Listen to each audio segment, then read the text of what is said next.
नमस्कार जय Jagannath mama's kitchen को आपण मानको स्वागत। मु आज नहीं आसी गोटे स्वीट रेसिपी। एही रेसिपी रे जो सब सामग्री आवश्यक मु एठरे नहीं जाइछि सेगुड़िक है नड़िया, चीनी, क्षीर 400 ml, मिल्क पाउडर, आलमंड, पिस्ता।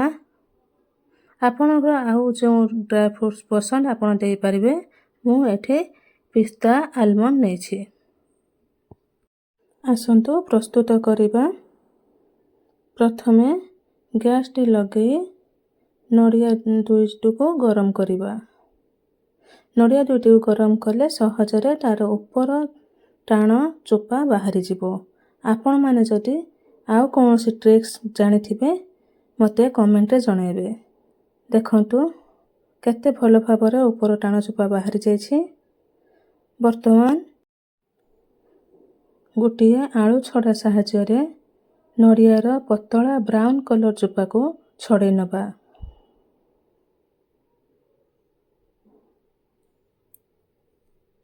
देखंतु केते भलो भाबरे नड़ियार पतला चोपा बाहरी जाइछि।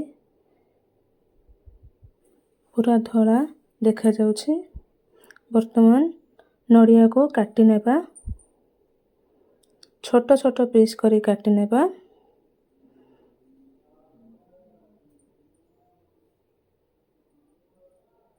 छोट पीस हो सारिबा परे गोटिए ग्राइंडिंग जार दे ताको ग्राइंड करि नबा। ध्यान देबे एथिरे जम्मा पानी देबे नाही। वर्तमान गोटिए पात्र रे क्षीर को गरम करि नेबा।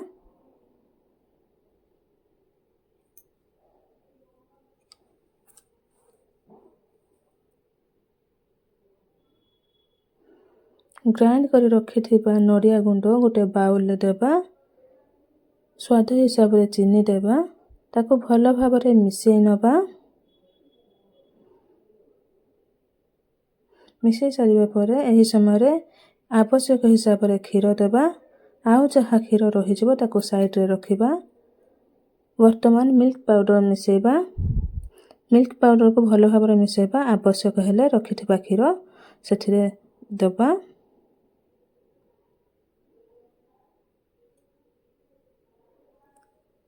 भलो भाबरे क्षीर मिल्क पाउडर मिसेई नबा। वर्तमान गैस लगे गोटे पैन बसेबा। रखिथिबा मिश्रण को पैन ले देबा। भलो भाबरे मिश्रण को घांटीबा। मिश्रण फुटी गले सेथिरे 3 ରୁ 4 चामच सूजी देबा। सामग्री रे सूजी रखि नथिली भूली जाइथिली। ध्यान करे गोटिए नड़िया पाई 3 ରୁ 4 चामच सूजी देबे। देखंतु केमिति बहलिया हेई आसिलानी। एही मिश्रण प्रस्तुत होबा पाई आ किछि समय लागिबो। एही समय रे हमें ड्राई फ्रूट सब काटी नेबा। ध्यान देबे मिश्रण को मझरे मझरे चामच साहाय्य चले नेबे नहले लागि जिवो।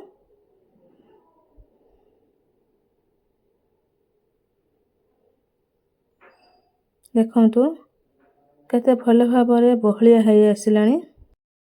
पैन लु छाड़ीबा को लागिलानी।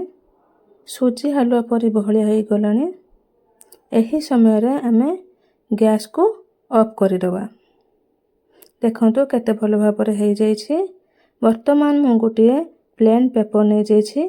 आपण पाखरे जदि बटर पेपर रहिछि बटर पेपर नेबे। मो पाखरे जेहेतु बटर पेपर नथिला मु गोटिए प्लेन पेपर रे किछि घियो लगे नैछि। आपणकर जदि घियो पसंद है रिफाइंड तेल मध्ये देबे। देखंतु प्रस्तुत हो गला हमरा बिना बटर रे बटर पेपर। बटर पेपर को प्लेट रे लगाई मिश्रण को ढालिबा। मिश्रण को ढाली सारिबा परे भलो भाबरे ताको डीप करि नबा। हाथ रे ताको समान करिबा नाही बहुत गरम रहिथिबो। वर्तमान गोटे प्लेट साहाय्य रे भलो भाबरे समान करि नेबा। देखंतु केते भलो भाबरे गोटे प्लेट साहाय्य रे हम समान करि नेछु। वर्तमान आपण जे सब ड्राई फ्रूट्स पसंद ସଜେଇ ନେବେ। ମୁଁ ଏହି ରେସିପିର ନାଁ ଦେଇଛି କୋକୋନଟ୍ ସୁଇଟ୍ସ। ଆପଣମାନେ ଏହି ରେସିପିର କ'ଣ ନାଁ ଦେବେ କମେଣ୍ଟ ସେକ୍ସନରେ ଜଣାଇବେ।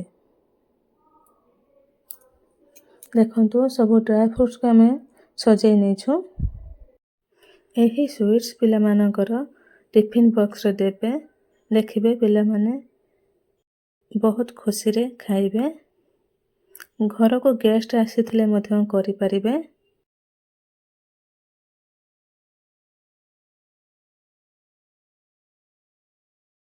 ବର୍ତ୍ତମାନ ଗୋଟିଏ ପ୍ଲେଟ୍ ସାହାଯ୍ୟରେ ଡ୍ରାଏ ଫ୍ରୁଟ୍ସକୁ ଆମେ ଟିକେ ହାଲକା ଭାବରେ ଚାପି ନେବା। ଟିକେ ହାଲକା ଚାପି ନେଲେ ଭଲ ଭାବରେ ସେଟ୍ ହୋଇଯିବ। ବର୍ତ୍ତମାନ 2 ଘଣ୍ଟା ଆମେ ରେଷ୍ଟ ଛାଡ଼ିଦେବା। 2 ଘଣ୍ଟା ପରେ ଗୋଟିଏ ଛୁରୀ ସାହାଯ୍ୟରେ ଆପଣଙ୍କର ଯେଉଁ ଟାଇପ୍ର ସେପ୍ ପସନ୍ଦ ସେହି ସେପ୍ରେ କାଟି ନେବେ। ମୁଁ ଏଠାରେ ସ୍କୋୟାର ସେପ୍ରେ କାଟି ନେଇଛି। ଆପଣମାନେ ନଡ଼ିଆରେ ବିଭିନ୍ନ ପ୍ରକାର ରେସିପି କରିଥିବେ। ଥରେ ଏହି ରେସିପିଟି କରି ଖାଆନ୍ତୁ, ସମସ୍ତଙ୍କୁ ଖୁଆନ୍ତୁ। କେମିତି ଲାଗିଲା କମେଣ୍ଟରେ ଜଣାନ୍ତୁ।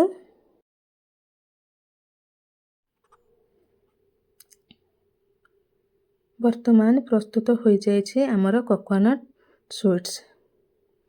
ଦେଖନ୍ତୁ କେତେ ସୁନ୍ଦର ଦେଖାଯାଉଛି ଆଉ ବହୁତ ସଫ୍ଟ ହୋଇଛି। ଏହି ରେସିପିଟି ଆପଣଙ୍କୁ ଭଲ ଲାଗିଥିଲେ ଲାଇକ୍, ସେୟାର, ସବସ୍କ୍ରାଇବ୍ କରିବେ। ରହୁଛି। ଧନ୍ୟବାଦ। ଜୟ ଜଗନ୍ନାଥ।